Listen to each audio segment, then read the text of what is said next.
ঘুরতে যাওয়ার এক্সাইটমেন্ট তো সকলের মধ্যে থাকে, আর সাথে যদি সেই ঘুরতে যাওয়ার লিস্টে ইনক্লুড থাকে নিজের পরিবারের সদস্যরা, তাহলে কিন্তু সেই এক্সাইটমেন্টের পার্সেন্টেজ দ্বিগুণ হয়ে যায়। 36 ঘন্টা জার্নি করে 15 জনকে সাথে নিয়ে চললাম আমরা হাওড়া দিয়ে অমৃতসরের উদ্দেশ্যে।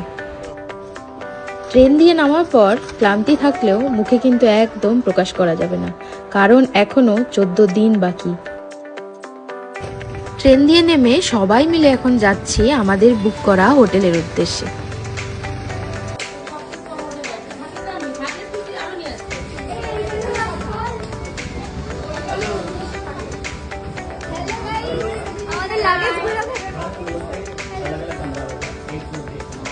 আজ তবে এইটুকু থাক, বাকিটা আবার নেক্সট ভিডিওতে শেয়ার করব। ততক্ষণের জন্য টাটা, বাই বাই।